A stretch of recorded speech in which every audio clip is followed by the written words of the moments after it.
बात है ना, उसमें भी क्या है हमारे यहाँ तंत्र में, ये जो किताब है आपके पास में तंत्र राजतंत्र, उसमें क्लियरली लिखा है तीन चीजें होती हैं, इच्छा, क्रिया और ज्ञान।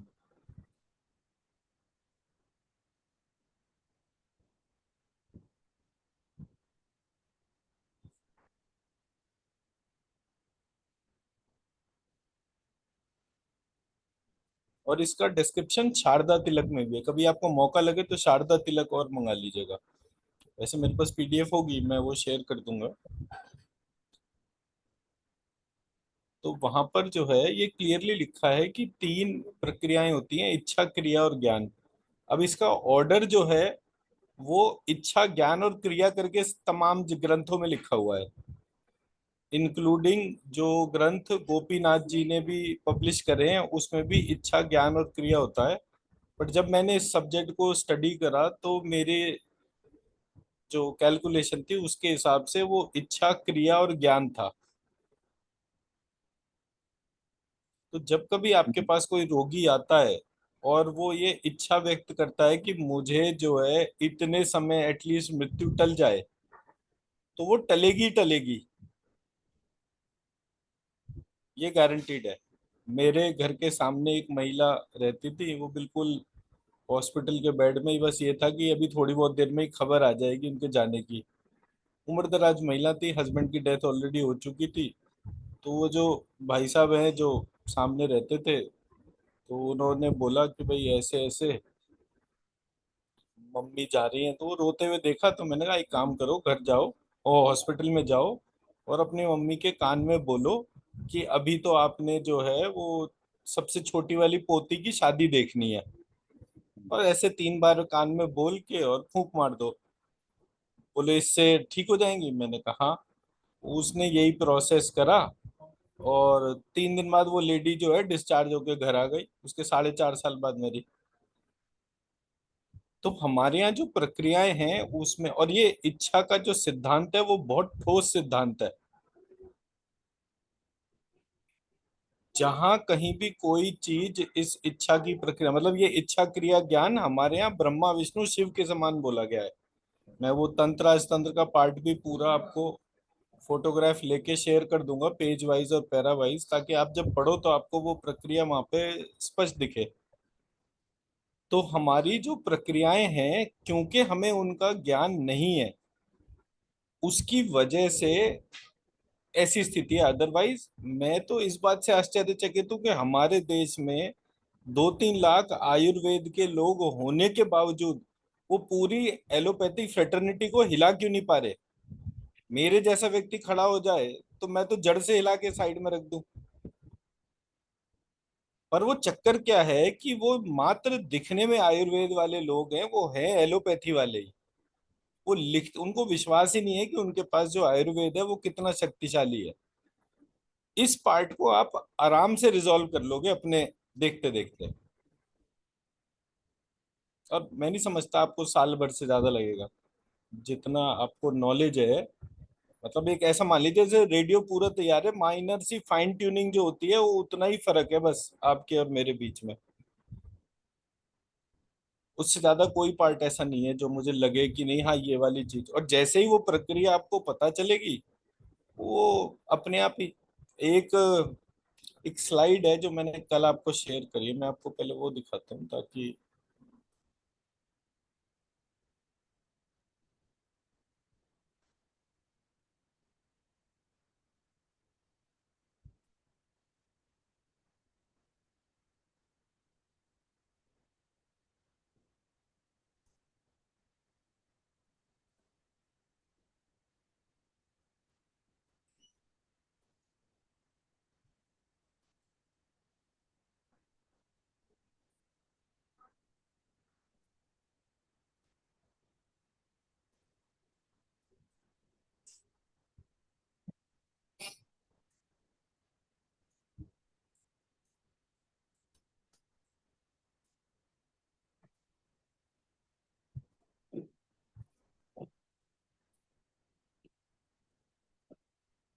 ये वाली स्लाइड देखिए जरा।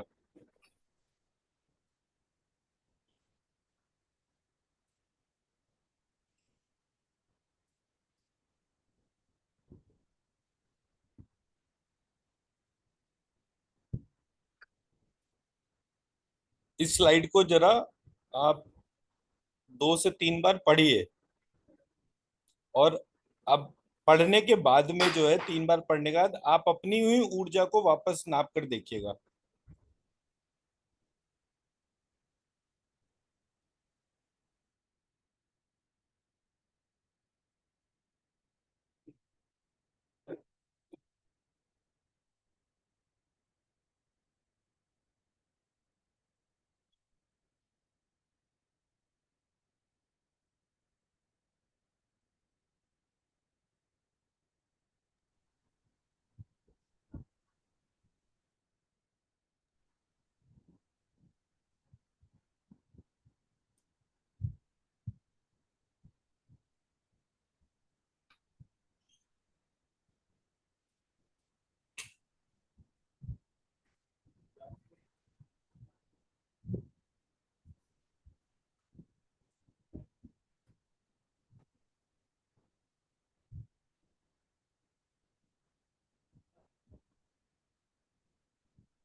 आपको ये सस्वर पढ़ना है।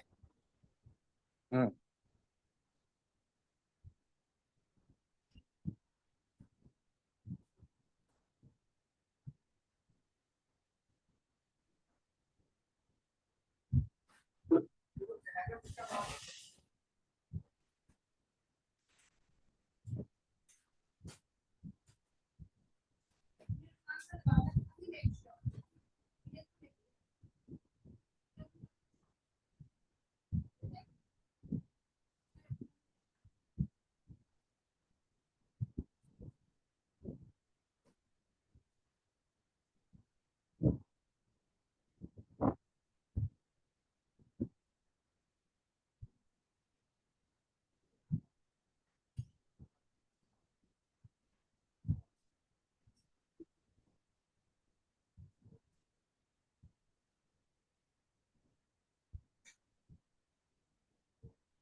बहुत अच्छा।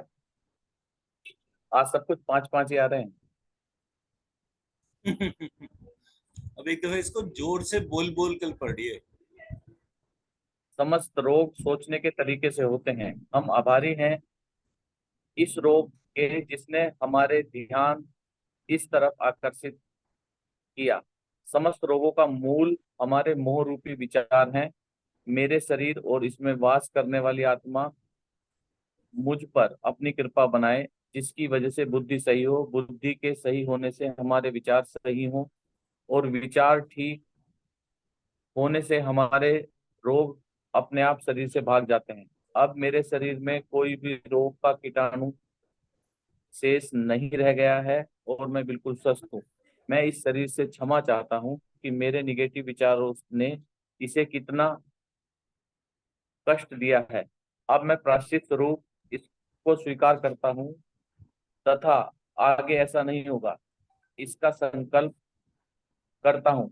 हमारे शरीर का कारण यह आत्मा जो हमारे दोनों कानों के बीच में निवास करती है, जिसने हमारे शरीर और एवं मन का निर्माण किया है तथा इस समस्त तथा यह समस्त रोगों का भक्षण भी करती है, जिसने हमारा निर्माण एक उद्देश्य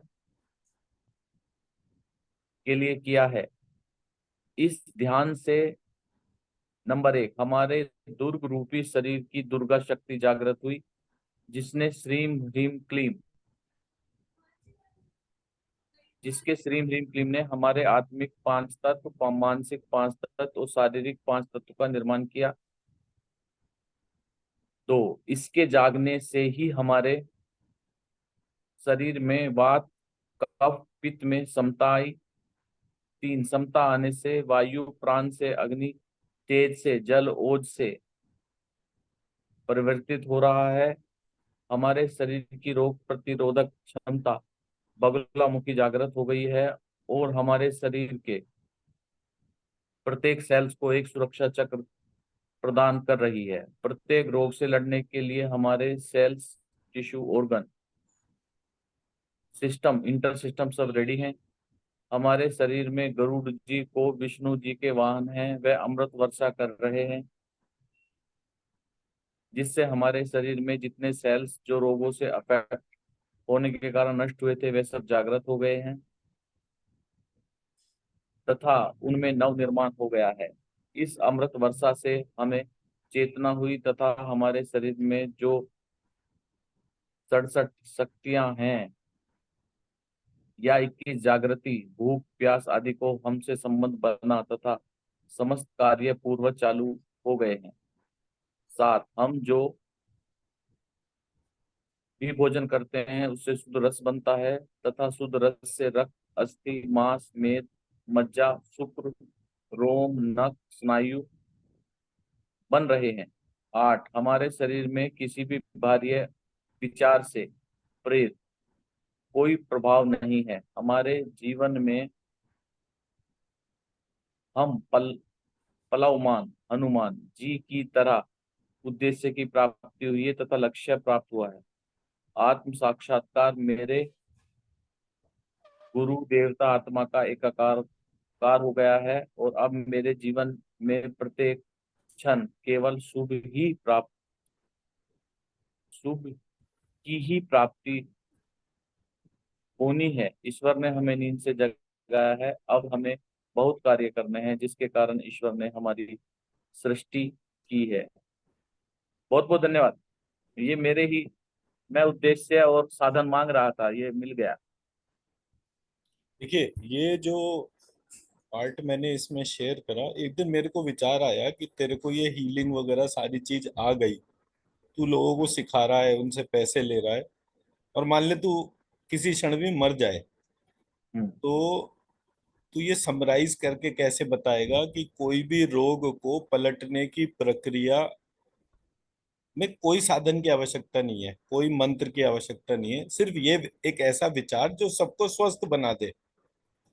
तो हम्म। ये एक बार में बैठ के मैंने जो है ये पूरी कमांड लिखी। इस कमांड की ऊर्जा को आप उठाकर 9 बार अपने में डालिए, और फिर अपने आप को जो है अपनी ऊर्जा को चेक करिए। अभी करिए इसे, ये अभी आपको जो है। लिखना है मुझे अब ये तीसरी नहीं बार। नहीं, लिखना नहीं है। वो जो फोटो है उसको सामने खोल लीजिए, उस फोटो की ऊर्जा को उठाइए और अपने में भीतर 9 बार डालना है, इसको 9 बार उठाकर 9 बार डालना है। अब इसमें कोई मंत्र नहीं लिखा हुआ है।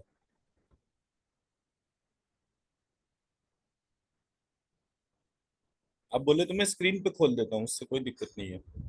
नहीं, ये तो आ जाएगा।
जी।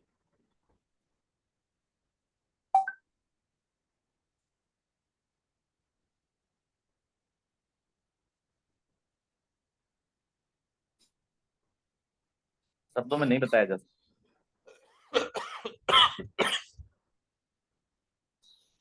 लेकिन ये एक सही वो है, सही कमांड है एकदम। तो जो जो संपूर्णता होती है ना, वो वो बहुत विलक्षण होती है। और ये पूरा पार्ट मुझे जो मिला था वो मिला था वाल्मीकि रामायण से। वाल्मीकि रामायण में एक बड़ा विलक्षण सा पार्ट मैंने पढ़ा कि जब रावण का वध हो गया तो वहां पर जो है रामचंद्र जी को इंद्र मिलने आए। तो जैसे इंद्र सामने आए तो रामचंद्र जी ने उनके पैर पकड़ लिए। हम्म। तुलसीदास में वाल्मीकि में फर्क है, दोनों की रामायण बिल्कुल फर्क तरीके से है। हम्म। तो रामचंद्र जी ने जो है इंद्र के पैर पकड़े और इंद्र ने बोला, मांगो राम क्या मांगते हो। अब यहाँ पर जो फर्क है वो देखिए कि यही इंद्र जो है वो रावण के बेटे द्वारा यज्ञ पशु की तरह बांध के रथ में डाला गया था, हम्म। ऐसा शास्त्र बताते हैं। और यही हम्म। इंद्र जिसने राम ने रावण का जिसका वध करा, हम्म। वो राम जो है वो इंद्र के पैर छू रहे हैं। हम्म। और वो इंद्र जो है वो राम को कह रहे हैं, मांगो क्या मांगते हो। हम्म। तो राम ने कहा कि अगर आपकी बोली हुई बात सत्य है और आपके दर्शन अमोघ हैं, तो मैं हम्म। आपसे ये मांगना चाहता हूँ कि इस राम रावण के युद्ध में जो हम्म। कोई भी राम की तरफ से खड़ा हुआ, उसके शरीर स्वस्थ होके सामने खड़े हो जाएं। तो हम्म। बोले, तुमने तो सबसे मुश्किल चीज मांग ली, क्योंकि कुंभकर्ण के पैर के नीचे जितने भी वानर आए थे वो हाँ। ऐसे चटनी बन गए थे जैसे उनमें और पृथ्वी में कोई फर्क ही ना हो। हम्म। पर क्योंकि मेरा वचन जो है वो अमोघ है, तो मैं तुम्हारी ये इच्छा पूरी करता हूँ। और उसके बाद उन्होंने जो है वो संजीवनी विद्या जो है उसको प्रेषित करा। और संजीवनी विद्या को करने के बाद अमृत वर्षा जो हुई उससे वो सारे वानर ऐसे उठ के खड़े हो गए जैसे कोई नींद में सो के उठा हो। हम्म। अब आप सोचिए, हमारी पूरी प्रक्रिया में अगर ये कहानी से हमें शुरुआत कराई जाए तो एक आयुर्वेद का जानकार जो है उसके मन मस्तिष्क में कितनी इच्छाएं होंगी। और हम आयुर्वेद को छोड़ के वो एलोपैथिक प्रक्रिया में लगे जाते हैं। तब ये कमांड मैंने लिखी कि और इस कमांड की विलक्षणता क्या है, अगर कोई व्यक्ति जो कैंसर से पीड़ित है, उसमें क्या होता है कि कैंसर जो है उसके मेजर सेल्स को खा जाता है। तो मान लीजिए हम्म। लिवर जो है 100 ग्राम का है, तो वो लिवर जो है धीरे धीरे 100 ग्राम से घट के 25 ग्राम पर आ जाएगा, वो धीरे धीरे धीरे करके उसके जो सेल है वो खत्म होते जाएंगे। हम्म। इस मंत्र से, इस मंत्र मतलब ये जो शीट पे लिखा हुआ कमांड जो है, इससे जब हम हीलिंग करते हैं तो वो डेड सेल भी रिपेयर होने शुरू हो जाते हैं। हम्म। वो डेड सेल भी रिपेयर होने शुरू हो जाते हैं। ये इसका विलक्षण पार्ट है। तो कैंसर से पीड़ित व्यक्ति ऐसा नहीं है कि वो ठीक नहीं होगा, वो ठीक तो होगा। जितना भी पार्ट उसका कुरूप हो गया है, जितना भी पार्ट उसका नष्ट हो गया है, वो सारा भी वापस परिवर्तित होगा। ये मंत्र चिकित्सा थी। अभी तो हम किसी का खांसी जुकाम बुखार या बीमारी जरा सी ठीक कर देते हैं। हम मैं अपने लिए बोल रहा हूँ कि हम उसी में ही अहंकार से भरे रहते हैं कि देखो हमने, ये एलोपैथी वाले ने बोला और हमने इसको ठीक करके दिखा दिया। हमने क्या कोई बड़ा काम करा? बड़ा काम तो तब होगा जब वाकई अमृत संजीवनी जो है वो हमें बात पता होगी, और वो अमृत वर्षा हम करके दिखा सकते होंगे।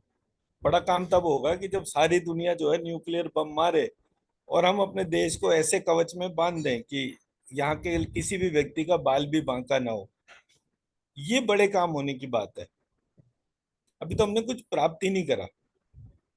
इसलिए मेरा मंत्र चिकित्सा के तौर पे जो विश्वास है वो बहुत ज्यादा है, और उससे एक्सपेक्टेशन भी बहुत ज्यादा है। बट जब वो चीज आप अपने भीतर जागृत कर लेंगे इस कमांड के माध्यम से, तो आप देखेंगे कि ये प्रक्रिया फिनोमिनल हो रही है। बस आपको करना क्या है कि अगर मान लीजिए, वो आरती से आप पूछ लीजिएगा, किसी भी स्थिति में अगर आपको किसी कैंसर पेशेंट को हील करना है, तो सबसे पहले जो 1.25 लाख बीज मंत्र है उससे अपने आप को, अपने पत्नी बच्चे घर, इन सबको एक कवच में डाल दीजिए कि भाई ये मानकर कि भाई देवी अब मैं आपकी शरणागति में हूँ, और मैं इस कमांड के माध्यम से इन सब लोगों का कैंसर ठीक करना चाहता हूँ, ताकि आयुर्वेद की महिमा जो है वो घर घर में गाई जाए। तो आप फिर इस शीट की ऊर्जा 9 बार उठाकर उस व्यक्ति में, 9 बार मतलब उसके 9 के 9 चक्रों में डाल दीजिए। पहले 1 बार, फिर 2 बार, जैसे अभी आपने 9 बार उठाया, ऐसी 9 बार उठाकर उसमें डाल दीजिए, और उसको बोल दीजिए कि भाई आपको लंबी गहरी सांस लेनी है, नाक से नाभि तक और नाभि से नाक तक। और उसके लंबिकाग्र चक्र को ये प्रार्थना करिए कि मैं ऊर्जा भेज रहा हूँ, और इस ऊर्जा से ये व्यक्ति ठीक हो जाए, और मुझे पता चले कि मुझे कितनी बार इसकी हीलिंग करनी है। तो वो साइंटिफिक टेस्ट और मेजरमेंट से आपको पता चल जाएगा। 15 दिन, 20 दिन, 43 दिन, तो एक नॉर्मल साइकिल बना लीजिए कि हम 15 दिन से 43 दिन इस चीज को ऑब्जर्व करेंगे।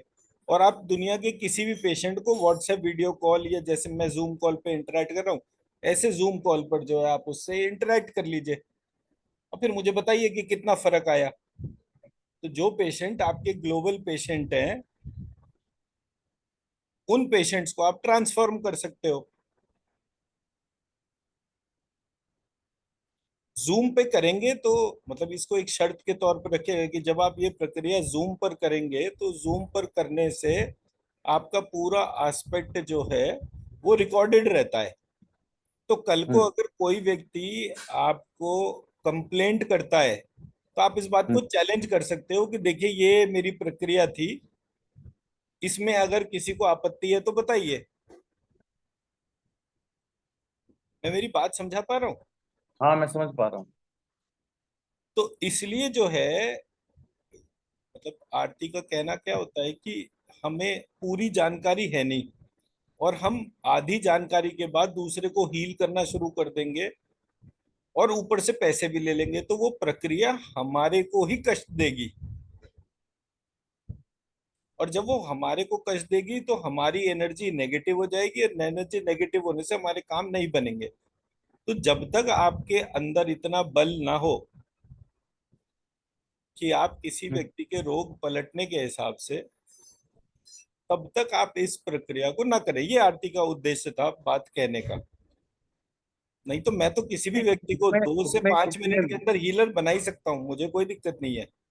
वो बिल्कुल आपकी बात सही है, लेकिन मुझे भी वो जो वो है ना शॉर्टकट पसंद नहीं है। मेरे जीवन का भी मतलब ऐसा है कि नहीं, ऐसा नहीं होना चाहिए, जिससे मैं ही सेटिस्फाई ना हूँ वो नहीं नहीं, करना ये मैंने चाहिए। इतनी कहानी आपको इसलिए सुनाई क्योंकि आपने एक बात बोल दी कि मैं पता नहीं आपकी तरीके से कर पाऊंगा नहीं कर पाऊंगा।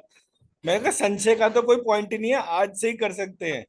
प्रक्रिया पूरी बता दी, उसमें कोई दिक्कत नहीं है, और आप कर भी लेंगे, कोई ऐसी दिक्कत नहीं आएगी उसमें कि हाँ भाई ये मैं नहीं कर पाया, ऐसा तो हो ही नहीं सकता।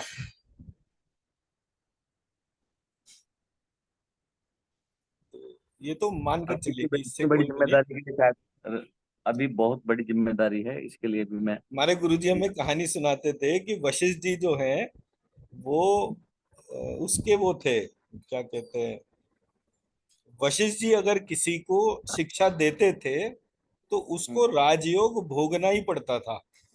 ये हम्म, वशिष्ठ शिक्षा का महत्व था। तो हम्म, कहते थे वशिष्ठ अगर किसी को शिक्षा दे और वो उसके बाद राजयोग ना भोगे, ये हो ही हम्म, नहीं सकता। ये उसका वो नहीं है, उसकी मर्जी नहीं है, हम्म। ये कंपल्सन है। होता ही है। तो वो भीतर के कब कौन से तार जगाने हैं, ये तो टीचर को अगर नहीं पता तो फिर वो इनकम्प्लीट टीचर है। और यहाँ तो मतलब कोई वो है बाधा ही वाला नहीं है, क्योंकि आप भी शुक्ला और मैं भी शुक्ला हूं, तो फिर तो उद्देश्य परक ही काम हो रहा है, कोई ऐसी दिक्कत ही नहीं है। लेकिन अभी मुझे मेरे मेरे उन विचारों पे काम करना